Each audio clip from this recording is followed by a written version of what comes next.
When I was told I had cancer, I was like, okay, now the first thing that hit me, I knew cancer is a very expensive treatment. I saw the world actually going round. Here I am. I've been diagnosed with breast cancer. At the same time, they've given me a letter of termination. I felt bitter that I was going to die and I was going to leave my children when they were still young.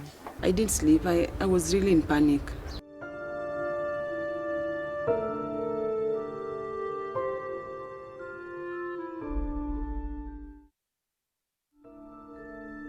This is the story of 3 brave women who are diagnosed with breast cancer and have fought hard to live and tell their story.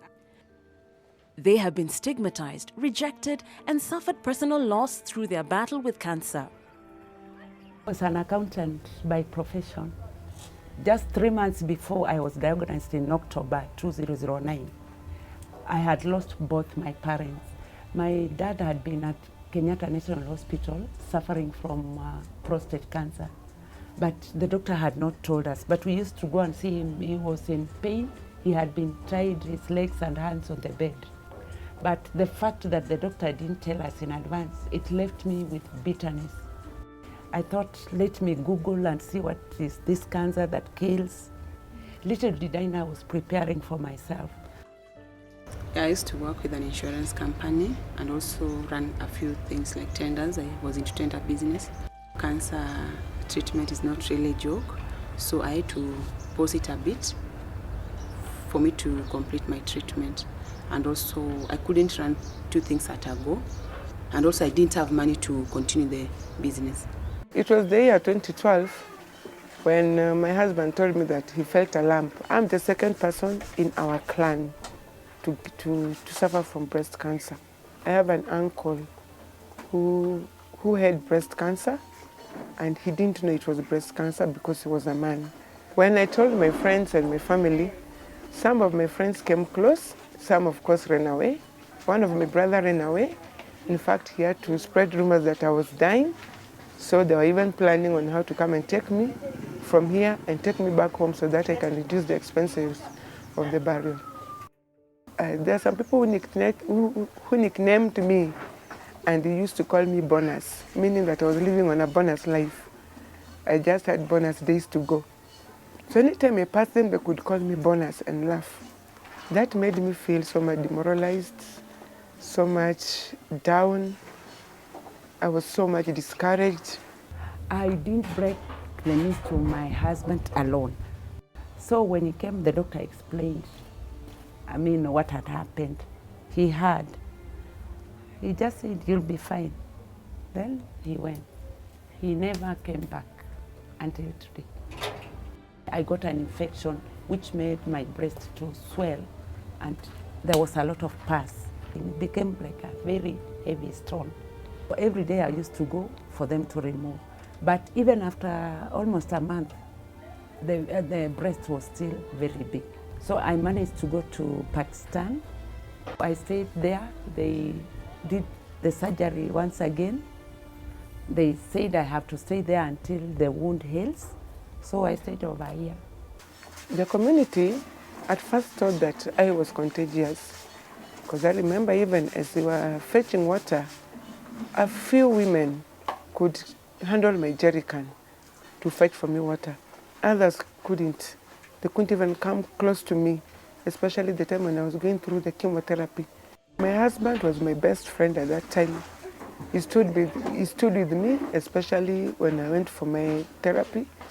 He could come, nurse me, do everything for me. There's one prayer I told God that, God, may you give me life so that they can know that even cancer is treatable. Give me life so that these people can know that cancer is not the end of everything.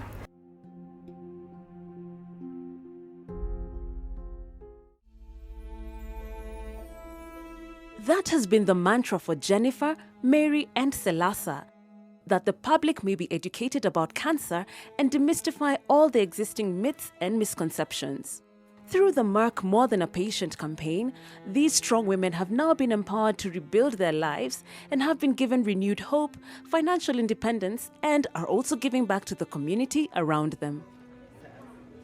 After the treatment, I knew that at least God has taken me through So I'm going back, I'll be able to go back to my place of work.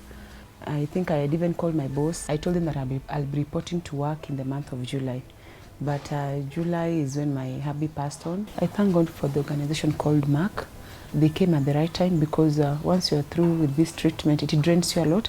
And if you can get someone that will take you back to your feet, you'll be grateful. I'm able to get a few coins to help us. At least I'm able to put something on the table. When Mark came up and asked, what can you do? I thought the first thing I would do it so easily is just tailoring.